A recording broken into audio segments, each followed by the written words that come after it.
A tortura é qualquer método de submissão de uma pessoa a um sofrimento desumano, físico ou mental, contínuo e ilícito, para a obtenção de qualquer coisa ou para servir de castigo por qualquer razão.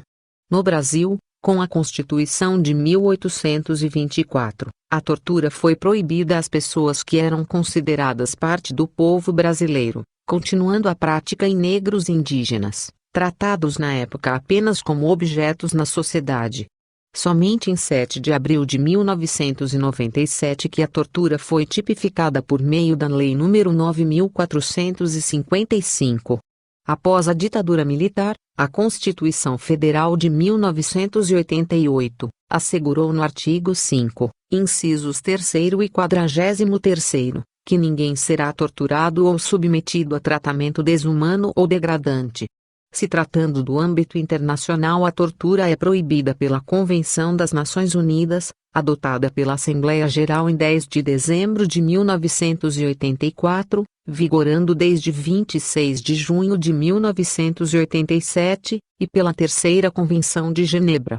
O artigo 1º, da Convenção da Organização das Nações Unidas, de Nova York, diz: designa qualquer ato pelo qual dores ou sofrimentos agudos, físicos ou mentais, são infligidos intencionalmente a uma pessoa a fim de obter, dela ou de uma terceira pessoa, informações ou confissões, de castigá-la por ato que ela ou uma terceira pessoa tenha cometido, ou seja, suspeita de ter cometido, de intimidar ou coagir esta pessoa ou outras pessoas, ou por qualquer motivo baseado em discriminação de qualquer natureza, quando tais dores ou sofrimentos são infligidos por um funcionário público ou outra pessoa no exercício de funções públicas, ou por sua instigação, ou com seu consentimento ou aquiescência. Não se considerará como tortura as dores ou sofrimentos que sejam consequência unicamente de sanções legítimas, ou que sejam inerentes a tais sanções ou dela decorram. A teoria utilitarista é defendida nas obras de Jeremy Bentham e John Stuart Mill. É um pensamento ético de que toda ação que tende a causar felicidade é correta. E a atitude que causar infelicidade é condenável. Ou seja, as ações almejam um fim onde as consequências sejam focadas no prazer e na felicidade, bem como na utilidade desses atos. Para Jeremy Bentham, o que vale é a quantidade de prazer, chamado de hedonismo quantitativo. Portanto, quanto maior a intensidade das ações corretas, maior será a felicidade gerada. O John Stuart Mill propõe que o prazer como base da filosofia utilitária não deve ser marcado pela quantidade e sim, pela qualidade desses atos, dividindo o prazer em duas categorias. A primeira, estaria relacionada com as emoções, os sentimentos e a cognição. A segunda, os prazeres ditos inferiores, estariam associados aos prazeres carnais. No livro de Michael Sandel, Justiça, o que é fazer a coisa certa?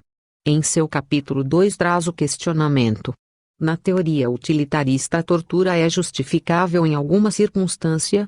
Essa teoria, na sua busca pela felicidade, aceita que um prisioneiro sofra tortura se for para evitar um atentado de maiores dimensões, ou seja, para salvar vidas inocentes. A ação defendida pelo utilitarista é que a tortura deveria ser aplicada.